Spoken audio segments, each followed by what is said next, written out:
Olá meus amigos, olá minhas amigas, vós que me acompanhais pelas redes sociais, sabeis que quando eu estou aqui para fazer um vídeo é para ajudar você de alguma forma.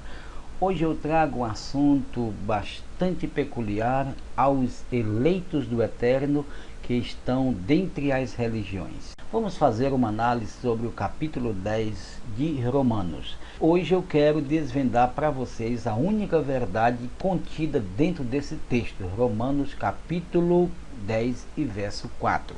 Vamos ver a intenção do escritor escrevendo aos romanos. Por quê? Quando nós usamos a hermenêutica, nós usamos a técnica da exegese que nos traz a absoluta certeza daquilo que estamos lendo e interpretando. Então fazemos alguma pergunta ao texto e por aqui nós descobrimos qual a intenção do escritor aos romanos escrever para os judeus. Quem escreveu aos romanos foi Técio, um amigo de Shaul, mas a mensagem era de Shaul, o que chamam de Paulo. E o que Shaul queria aqui, a sua intenção a escrever para os romanos, era adverti-los sobre o reconhecimento do Messias, o que morreu em Israel e que pairava uma mensagem maldita por parte dos fariseus, que aquele homem que havia morrido no madeiro não havia ressuscitado, porém os seus discípulos tinham roubado do sepulcro e colocado em algum lugar. Essa era a conversa maldita que pairava em Jerusalém naqueles tempos. Porém, o emissário Shaul, ao se converter ao Messias, ele procurava de algum modo salvar alguém da sua família judaica, levando-os a acreditar no Messias verdadeiro, dizendo que aquele que morreu no madeiro não era um impostor como os falsários diziam, mas ele era realmente o Messias, o Filho do Altíssimo. Então ele começa pelo verso 1 dizendo: irmãos, o bom desejo do meu coração e a minha oração a Deus pelo Israel é que eles sejam salvos, ou seja, que eles reconheçam a verdade e possam salvar-se dos perigos, dos castigos que virão para todo aquele que negar o nome do Messias. Para você que já tem algum conhecimento, você vai entender perfeitamente o que eu vou explicar sobre o termo salvação.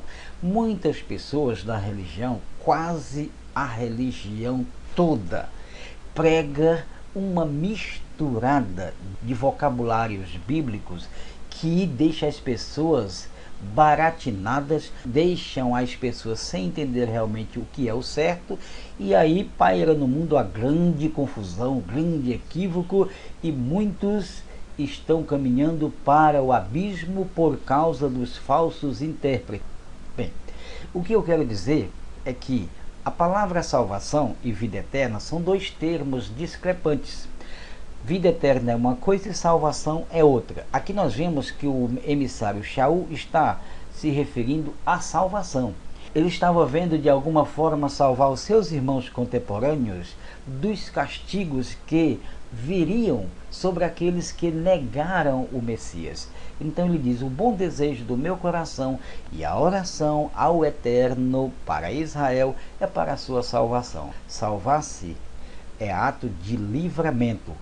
Ele queria livrar o seu povo dos castigos, porque aquele que negou o Filho do Eterno certamente recebeu castigo. Então, se você entender que salvação é uma coisa e vida eterna outra, você vai entender exatamente que o Shaul, a quem chamam de Paulo, jamais estaria aos seus irmãos judeus dizendo que eles teriam que acreditar no Messias para receberem a vida eterna.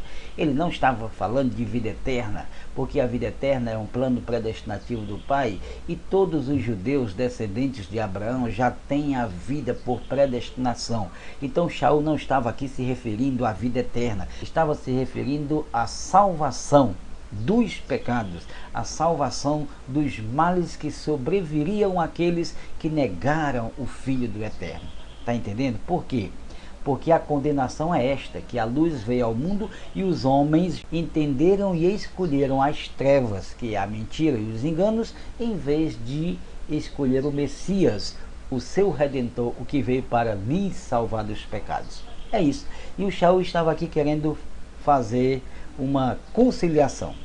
Então, quando vemos a intenção do emissário em salvar os seus irmãos dos perigos que sobrevêm sobre aqueles que rejeitam o Messias, vamos agora para o verso 4. Por quê? Aqui está um grande mistério. Primeiro eu quero dizer a vocês, quero salientar sobre o que muitas pessoas dizem com respeito à interpretação do capítulo 10 e verso 4. Os judaizantes defendem uma interpretação e os evangélicos defendem outra interpretação. Só que eu quero mostrar a verdadeira interpretação. Então, vamos ver a verdadeira interpretação? Vamos. O que ele diz aqui no verso 4 é: porque o fim da lei é Cristo para a justiça de todo aquele que nele crê. O que ele quis dizer? A lei era um guia que conduzia o judeu até o descendente de Abraão, que é o Messias. Então, a lei era exatamente um manual da vida dos judeus, que levava os judeus caminhando até chegar ao Messias. Depois que o judeu se deparou com o Messias, o seu Salvador, a partir daí o judeu teria uma novidade de vida. Ele agora não mais precisaria da Torá para poder caminhar, para poder viver a sua vida espiritual, porque ele agora seria controlado, governado pela lei do Espírito de vida, que é o Messias, o ungido do Eterno. O evangélico, querendo combater a interpretação do adventista que guarda o sábado, eles tentam desfazer os pensamentos adventistas sobre a guarda do sábado, apresentando Romanos 10, 4, que diz que o fim da lei é Cristo para a justiça de todo aquele que nele crê. Quase acertaram, porque o fim da lei é realmente o Cristo, o ungido do Eterno, mas para algumas pessoas, para outros não. Para o judeu que não se converteu ao Messias, a lei não teve fim, a lei continua, porque a lei sempre será um manual para os judeus viverem. Porém, aquele que acreditou no Messias, esse acreditou que o Messias era o descendente de Abraão, que já estava prescrito a sua vinda, e agora, quando ele se deparou com o Messias, ele não precisou mais da Torá, não precisou mais da lei. Por quê? Porque a lei serviu de guia para guiar o judeu até ao Messias. Aquele que diz que a lei findou só porque o fulano aceitou o Salvador, está completamente errado. Porque a lei não findou para aquele que aceitou o Salvador, mas a lei findaria para o judeu que se deparou com o descendente de Abraão, que é o Messias. Para ele sim, agora findou. Por quê? Porque o judeu agora não precisaria mais de guia. Shaul, falando dele e dos seus contemporâneos que esperavam a promessa do Messias por meio de Abraão, Gálatas 3, capítulo 23 e verso 24, vamos ler. Antes que viesse a fé, estávamos nós encerrados debaixo da lei, até que a fé que haveria de vir fosse revelada. Até ao ungido, assim a lei foi o nosso guia até ao ungido do Eterno, para que fôssemos justificados pela fé. Agora, porém, tendo chegado à fé, já não precisamos mais de guia. Então, o que Shaul quis dizer categoricamente é que ele corroborou o que ele disse em Romanos 10, 4. O fim da lei foi o ungido para a justiça de todo aquele que acredita pela fé. Então, lá realmente a lei findou para aqueles que encontraram o Messias. Vou novamente ler para vocês entenderem perfeitamente o que ele queria dizer. Antes que a fé viesse, verso 23 a 26. Antes que a fé viesse, nós, ele diz nós, ele e os judeus, não tem nada a ver com nós gentios, ele e os judeus. Ele estava levando uma mensagem para o seu povo, os judeus, dizendo que eles teriam que acreditar perfeitamente no Messias. Por quê? Porque a lei foi o guia que os conduziu até ao Messias, que é o descendente de Abraão. Antes que viesse a fé, estávamos nós guardados debaixo da lei, encerrados até que a fé que haveria de vir fosse manifestada, que é o Messias. Assim a lei nos serviu de guia para nos conduzir até ao Messias, para que fôssemos justificados pela fé. Está entendendo? Então eu estou falando aqui como se fosse o Shaul falando para o judeu. Não tem nada a ver com o gentil. Isso é uma ignorância muito estúpida. O gentil, o brasileiro, qualquer pessoa que não seja judeu, está querendo guardar a lei. Quero ressaltar e dizer a todos que eu percebo uma estúpida ignorância dos judaizantes quererem viver os costumes alheios. Apesar de tudo, eles até confessam o nome do Messias, o que chamam Jesus. Eles confessam e dizem que são da Brit Hadashah, a Nova Aliança, o Novo Testamento, e na verdade negam no seu conteúdo, na sua vida. Por quê? Porque o que o Shaul diz é que os judeus que esperavam o Messias não precisaram mais de viver pela lei, pela Torá. Eles agora iriam viver pela vida espiritual com o Messias, o ungido do Eterno. A Torá foi apenas uma forma de guiar o judeu até o Messias. Acabou a incumbência desse guia, parou ali. A lei agora seria um manual que continuaria sendo usado, mas por aqueles que não têm o Messias. Então, aquela pessoa que, apesar de não ser nem judeu, tentar viver pelos mesmos costumes judaicos, querendo viver introduzidos na lei, na Torá, e diz que reconhece o Messias como Salvador, essa pessoa está totalmente embriagada, não sabe nem mesmo o que está fazendo.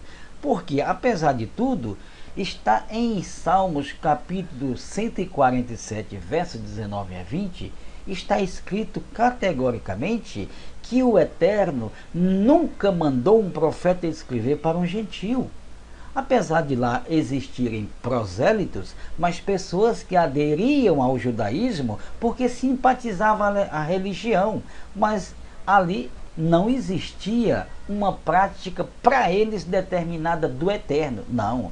A prática determinada era proveniente dos judeus. Os judeus é que inseriam na mente dos gentios a forma que eles viviam, mas do Eterno não tem, porque o Eterno nunca escreveu para gentio. E agora nós vemos aqui gentios querendo viver a lei dos judeus. Isso é um absurdo, isso é mirabolante uma coisa dessa. O emissário está falando para o próprio judeu, dizendo que a lei, falando dele e dos judeus, a lei nos serviu de guia, serviu, não servirá mais, serviu de guia para nos conduzir até ao Messias. Depois que a lei nos entregou ao Messias, nós não precisamos mais dela. Foi ele que disse, não é eu que estou falando, estou repetindo o que o emissário está falando aqui aos Gálatas. Agora, porém, tendo chegado à fé, nós não precisamos mais da lei. Foi ele que disse. Porque agora todos nós que recebemos a fé somos filhos do Eterno mediante ao seu ungido e não mediante a Torá. Esta é a verdade, doa a quem doer. Agora vamos ver, vamos corroborar essa mensagem com Hebreus capítulo 8.